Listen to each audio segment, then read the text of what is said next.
Halo teman-teman, welcome back to my YouTube channel. Topik malam ini adalah tentang kesehatan, tapi aku akan judulin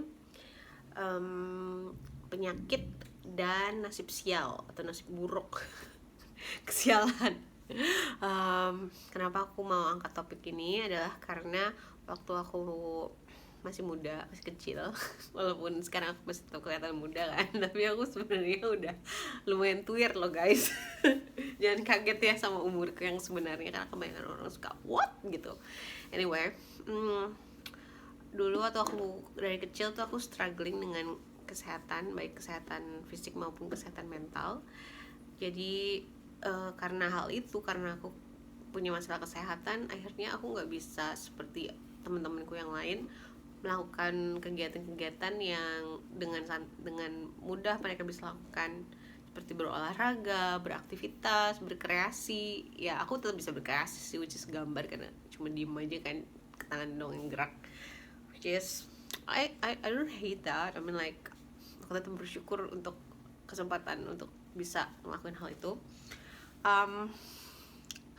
Anyway, aku cuma pengen sharing aja ceritaku ini buat orang-orang yang bertanya-tanya, mungkin memiliki pertanyaan yang sama seperti pertanyaan yang aku tanyakan waktu aku masih muda, waktu aku masih kecil. Kenapa sih Tuhan, kenapa sih aku harus mengalami semua hal yang menyedihkan ini? Kenapa aku harus sakit seperti ini? Kenapa aku punya banyak nasib sial? Sial. Oke, sebelum aku membicarakan lebih lanjut topik ini, jangan lupa tolong dukung aku dengan mensubscribe dan like video ini. Oh ya, aku udah bikin introduction belum buat teman-teman yang baru pertama kali nonton video ini. Nama aku Flora Marcella. Aku adalah seorang ilustrator dan graphic designer dan penyanyi dan penulis lagu dan penulis yang saat ini tinggal di Bali. Dan aku suka bikin video seperti ini, membicarakan apa aja deh, topik yang bisa membuat hidup kita lebih bahagia. Aku berharap ya aku bisa terus memberikan video-video yang memang bisa bermanfaat ya. Oke. Balik lagi ke topik. Mungkin ya, jadi dulu tuh karena aku ngerasa waktu aku masih kecil, dari SD ya, zaman sekolah gitu deh, aku selalu ngerasa kayak kok nasibku sial banget sih, sakit-sakitan terus, banyak hal buruk gitu, kejadian buruk, kesialan yang menimpa diriku. Tau gak sih kayak Lemony Snicket Unfortunate Child apa gitu loh. Aku tuh ngeliat buku itu tuh dulu kayak I feel you. Kayak gitu lah teman-teman. Sekarang aku udah bisa ketawain ya, kalau dulu tuh aku depresi berat teman-teman. Alhamdulillah, puji Tuhan aku udah bisa sehat seperti sekarang dan bisa bercerita seperti ini di video. Mungkin aku ceritain dulu history sedikit tentang kondisi kesehatanku di masa lalu. Jadi dari kecil tuh kayaknya SD ya, usia SD kelas 1, kelas 2, kelas 3 itu tuh penyakit aku adalah sinusitis. Jadi aku most of the day, hampir setiap hari kayak aku pilek terus, ingusan, bocah ingusan. Sebuah definisi bocah ingusan yang sebenarnya, aku inget tuh aku selalu punya banyak tisu atau waslap. Pokoknya aku anaknya ingusan deh. Abis baru sembuh pilek berapa hari udah pilek lagi gitu. Jadi di sekolahan tuh kayaknya aku selalu punya waslap, dan waslapku tuh selalu penuh dengan ingus. Maaf ya kalau jijik. Aku punya handuk, punya waslap, isinya tuh kayak ya cairan-cairan. Dulu tuh aku nggak tahu kenapa, tapi sekarang aku udah tahu alasannya, nanti digabung ceritanya. Lalu pas aku udah mulai dapat menstruasi waktu sekitar umur 10, menstruasiku juga banyak banget. Jadi aku pendarahannya tuh nggak berhenti bisa sebulan gitu teman-teman. Bahkan pernah ada yang sampai 3 bulan. Nah akhirnya kan diperiksa ke dokter. Akhirnya aku diperiksa dari dokternya tuh sampai aku udah pingsan dulu ya teman-teman. Jadi pendarahan di sekolah itu udah sering banget. Tiba-tiba aku duduk kayak darah tuh bisa netes ke lantai. Mungkin teman-teman yang satu sekolah sama aku juga pernah lihat. Ada tuh yang waktu itu suka minjemin jaket untuk diikat di pinggang aku. Makasih loh. Terus ya, terus ternyata setelah diperiksa ternyata aku punya polip di vagina. Boleh gak sih ngomong vagina di YouTube? Semoga aku nggak disensor. Oke. Abis itu setelah polipnya diangkat, terus ternyata berkembang lagi, itu jadi kayak tumor gitu. Tumor diangkat, tumbuh lagi. Terus akhirnya itu jadi kayak endometriosis kan, disebutnya endometriosis. Dokter sih bilangnya karena ketidakseimbangan hormon. Kemudian dan mulai saat itu tuh aku juga jadi atur makan banget kan teman-teman. Kalau teman-teman nggak tahu, aku adalah seorang vegetarian. Most of the day vegan, cheating jadi vegetarian. In special occasion aku makan udang sama ikan asin. Gitu lah teman-teman. Anyway, balik lagi. Mana tadi ceritanya? Oke. Jadi habis itu selama berapa tahun tuh aku struggling dari usia 14 sampai 28 tahun. Aku struggling soal masalah rahim aku, rahim pendarahan, di surgery tumbuh lagi, di surgery sumur lagi, pendarahan sampai darah aku HB-nya tinggal 6, langsung harus ditransfusi darah lagi. Udah begitu aja terus, jadi ngeluarin duit terus. Oleh karena itu nasib aku merasa waktu itu aduh sial banget sih, setiap kali punya uang itu tuh aku nggak bisa spend it on hal yang aku pengen seperti yang teman-teman aku bisa. Aku biasanya bayar vitamin, beli pembalut, terus bantu-bantu bayar biaya rumah sakit. Orang tua aku udah nggak tahu deh, mereka mungkin kesulitan kali ya punya anak kayak aku. Udah anaknya bandel. Sakit-sakitan. Nggak bandel sih aku, cuman aku emang nggak bisa dibilangin anaknya keras kepala. Iya, nah kepala masa lembek yang nggak susah. Harus keras dong. Dan ya akhirnya juga dibantu sama keluarga besar aku, ada tanteku yang bantuin bayarin kayak gitu teman-teman. Jadi ya aku memiliki kesehatan yang sangat buruk ya, bukan cukup buruk. Jadi aku juga nggak bisa melakukan kayak hangout keluar bareng teman-teman aku. Aku tuh dulu pakai pampers loh, pakai pampers orang tua yang buat itu ya, buat kotoran, kayak gitu teman-teman. Di samping itu secara emosional aku juga depresi. Alasannya tuh banyak, kayak ya prahara perceraian keluar orang tua aku gitu kan. Terus kondisi keuangan yang tidak stabil. Terus kebutuhan aku kan jadi banyak yang nggak bisa dipenuhi. terus aku juga mengalami pelecehan seksual beberapa kali dari aku kecil. Yang aku inget tuh waktu aku umur 6 atau 7 tahun, aku udah cerita tuh di Rise Project Indonesia. It's a Dan aku waktu itu hilang ingatan ya, sampai akhirnya aku di terapi. Karena aku mengalami namanya disosiasi. Lalu beberapa kali juga terjadi di pinggir jalan, dan juga pernah terjadi di rumah lagi waktu aku SMP.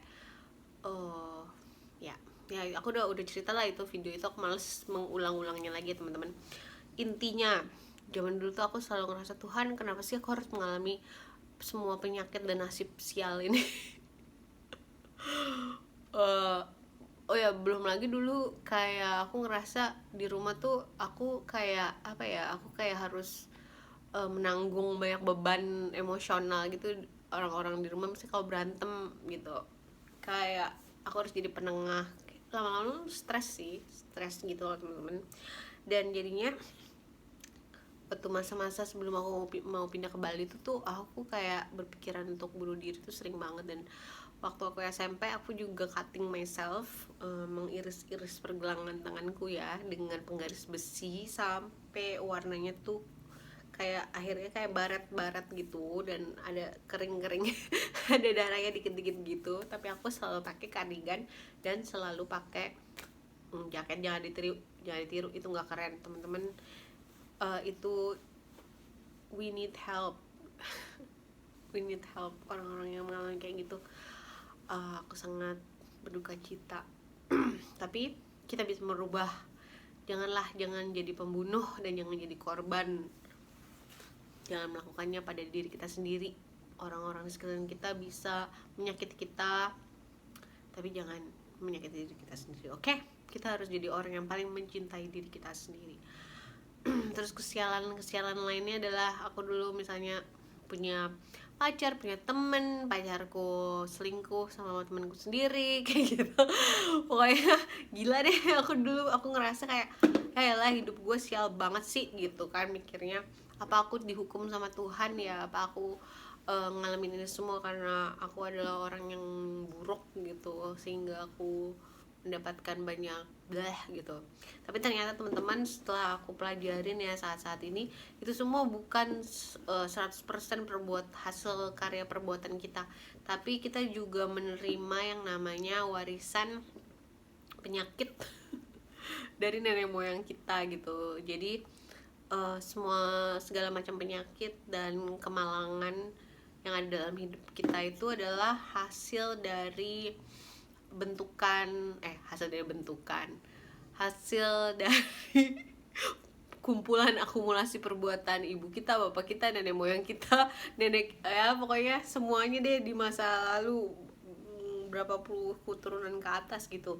Jadi penyakit-penyakit kita semua kita dapat dari mereka juga. Jadi kalau mereka dulu punya banyak penyakit ya turun semua juga gitu teman-teman. Bukan cuma yang bagus-bagus aja yang turun, yang jelek-jelek juga.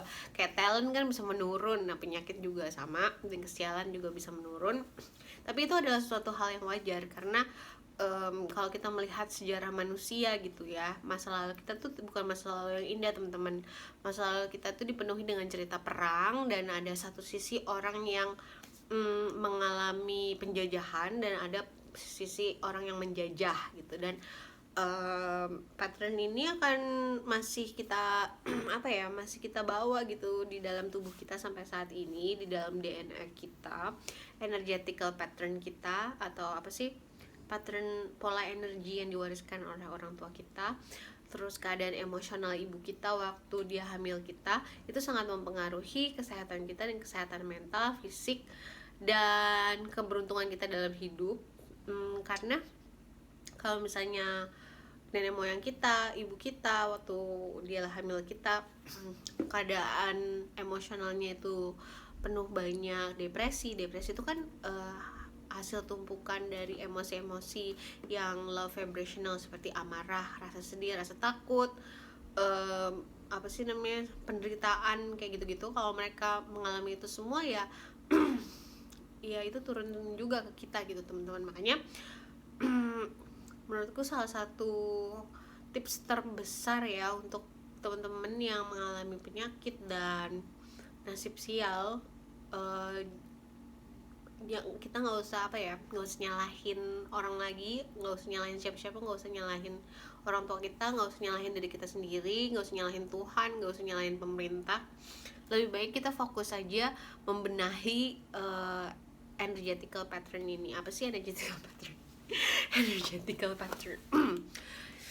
Jadi aku pernah bahas nggak ya? Aku belum pernah bahas. Jadi kayak kalau di sini aku belum pernah bahas, tapi kalau teorinya nih yang aku pelajarin ya, bahwa kita tuh eksis atau hadir itu bukan sebagai tubuh fisik aja, tapi kita juga punya tubuh energi atau energetical body, dan kita juga punya soul gitu kan, kontainer, sebuah kontainer dari gabungan emosi kita.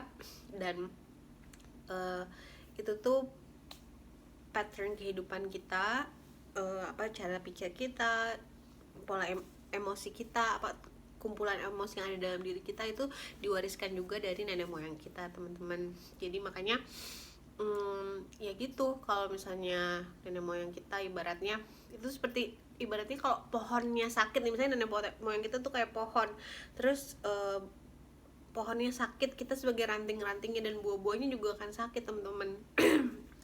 Jadi ya udahlah ya, terima aja kenyataannya, kita nggak usah nyalahin siapa-siapa.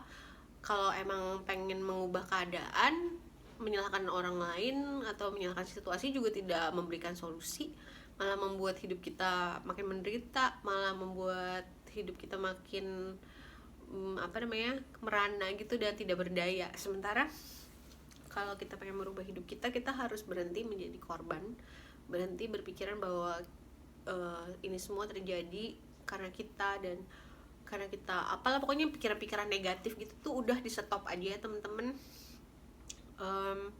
Fokus aja memperbaiki keadaan. Fokus aja memperbaiki keadaan temen-temen. Jadi pattern atau pola yang diwariskan oleh nenek moyang kita berupa pola pikir, pola perilaku, pola makan, kebiasaan hidup sehari-hari yang menurut teman-teman merupakan sesuatu yang mengkontribusi penyakit dan nasib sial teman-teman, itu ditelusuri aja, kemudian dihentikan aja, di stop kalau bisa saat ini juga.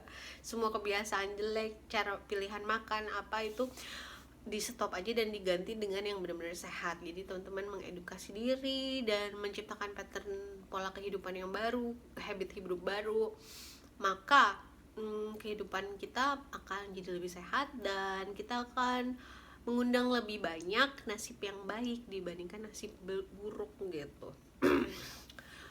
Ya jadi karena kalau misalnya kita punya penyakit, kita punya nasib sial, dan kita cuman mencoba mencari solusinya secara fisik, misalnya dengan minum obat, atau misalnya kita punya nasib sial tuh kayak aduh udah kerja capek-capek tapi duitnya keluar lagi gara-gara ada kejadian ini, kejadian itu, kejadian itu tuh bukan terjadi secara acak ya teman-teman. Kejadian itu terjadi karena kita memiliki tumpukan emosi negatif dalam energetical body kita, yaitu misalnya rasa ketakutan, takut tidak cukup gitu, ketidakcukupan gitu. Nah, ketidakcukupan ini akan ibarat terpancar ke alam semesta dan mengundang kejadian-kejadian yang membuat teman-teman selalu merasa tidak cukup, baik secara keuangan maupun secara fisik misalnya, kayak gitu teman-teman. Jadi daripada kita berusaha untuk terus-terusan misalnya minum obat terus tapi sembuhnya cuma sementara, terus sakit lagi kayak kejadian aku waktu aku menderita tumor itu, udah dioperasi tumbuh lagi, udah ditransfusi darahnya keluar lagi, harus ditransfusi lagi. Jadi kan stuck gitu ya, patternnya terus berulang-ulang sampai akhirnya aku memutuskan untuk oke, aku mau tidak mau lagi hidup seperti apa yang aku hidupin dari kecil. Cara hidup aku, cara pikir aku pengen berubah total. Makanya aku waktu itu pindah gitu, menjauh dulu gitu. Walaupun pada saat itu aku kayak ibaratnya sama orang-orang di keluarga aku tuh dianggap apalah gitu, anak hilang gitu. Ya nggak apa-apa deh, yang penting aku sehat dulu teman-teman, karena kayaknya aku kalau misalnya aku nggak kayak gitu aku udah tewas kali. Dan dulu aku agak sedih waktu rahimku diangkat, tapi jujur sekarang aku ngerasa aku bersyukur karena kasihan banget kalau aku punya anak, terus anak aku harus diwarisin pattern dari nenek moyangku yang kayak gitu. Ada kemungkinan besar dia akan mengalami pelecehan seksual lagi, mereka akan mengalami penyakit tumor rahim lagi. Aduh, aku nggak tega sih. Jadi ya aku bersyukur aja, aku bilang Tuhan biar semua pattern yang jelek ini berakhir di aku aja gitu. Dan aku ngerasa juga usahaku untuk healing pattern-pattern ini, jadi pattern-pattern ini kan dibentuk dari tumpukan emosi-emosi yang low vibrational, itu rasa takut, rasa marah, rasa benci gitu, yang ada di dalam jiwa nenek moyang kita yang tidak mereka lepaskan, akhirnya turun ke kita.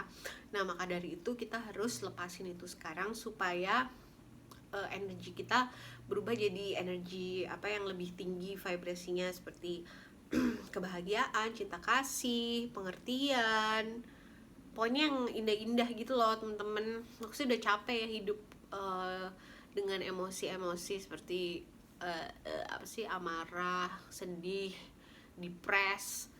Ya udahlah, aku udah ada fasenya, dan sekarang aku kalau ada kejadian-kejadian yang penyakit atau kejadian yang dulu aku anggap sebagai malang, aku melihatnya sekarang adalah sebagai kesempatan untuk melepaskan energi yang mungkin masih ada dalam tubuh aku yang aku nggak sadar. Jadi daripada aku mengeluh, aku bersyukur aja, karena sebenarnya penyakit itu adalah pertanda kalau ada energi yang mestinya dilepasin itu masih tersimpan nih. Itu bikin berat badan kita juga. Jadi daripada kita ngeluh punya penyakit, anggap aja kalau penyakit itu adalah bagian atau awal dari kesembuhan. Nah, dan itu benar teman-teman, semenjak aku punya penyakit terakhir yang aku divonis punya kanker rahim, yang akhirnya rahim aku harus diangkat, semenjak saat itu hidupku tuh jadi sehat banget. Aku udah nggak mau lagi makan sampah maksudnya makan makanan produk-produk ya alkohol atau gula terlalu banyak, apalah pokoknya aku pengen ngasih badan aku hal-hal yang bernutrisi dan emang benar-benar sehat. Dan aku juga jadi membuat kebiasaan hidup yang baru, misalnya aku jadi pengennya tinggal di tempat yang dekat sama alam, yang kualitas udaranya bagus, terus aku punya pola hidup sendiri, aku punya daily habit yang baru, aku olahraga tiap hari, hampir tiap hari, terus aku memilih kerjaan yang emang benar-benar aku suka, bukan cuma nyari duitnya doang kayak gitu teman-teman. Dan karena aku mengubah pola kehidupanku sehari-hari, maka sepertinya memang begitu sih, pattern energi aku juga berubah, dan energi aku vibrasinya memang masih banyak yang masih sedih-sedihnya, masih ketakutannya, karena ketakutan yang ada dalam tubuh kita tuh banyak banget ya teman-teman. You tahu apa sih namanya, aku sih kalau aku tahu nenek moyang aku itu asalnya dari Indonesia, dari China, dan negara ini tuh adalah negara-negara yang banyak di abuse ya. Aku juga ngerasa kalau nenek moyangku yang perempuan itu pasti mengalami banyak pelecehan seksual mungkin di masa lalu, dan itu patternnya ketransfer ke aku juga. Jadi ya udahlah aku terima aja apa adanya, karena aku juga menerima banyak berkah dari mereka, misalnya seperti talent, tubuh fisik aku yang aku sekarang sudah terima dan cintai dan aku sayangi kayak gitu teman-teman. Jadi itu sih topik kali ini, semoga bermanfaat ya teman-teman, buat teman-teman yang ngerasa teman-teman punya banyak penyakit dan bernasib sial. Jangan sedih teman-teman, itu bukan karena teman-teman dihukum atau gimana. Alam semesta ini tuh cuman memberi feedback dari, ibaratnya seperti cerminan dari kondisi energetical pattern kita. Jadi kalau misalnya energi dan vibrasi kita tuh bagus, emosinya banyak yang kayak joy, happiness, acceptance, kayak gitu-gitu, ya kejadian-kejadian dalam hidup kita tuh ya santai-santai aja, chill-chill aja. Jadi kalau misalnya teman-teman lihat hidup teman-teman ada yang lahir di keluarga yang berada, uangnya lancar, hidupnya bahagia, ya mungkin nenek moyang mereka patternnya bagus gitu, atau bisa juga nenek moyang mereka adalah orang yang menjajah ya jadi mereka mengambil harta dari orang-orang yang mereka jajah dan mereka abuse, dan teman-teman nggak pernah tahu apa yang terjadi dalam kehidupan mereka di dalam loh gitu. Mungkin mereka juga suffering sesuatu yang nggak mereka tunjukin di luar. Jadi ya udah, nggak usah membanding-bandingkan diri sama orang lain, nggak usah mikirin orang lain, fokus saja untuk memperbaiki diri kita sendiri, habit kita secara fisik yang bisa diubah secara fisik, ubah secara fisik.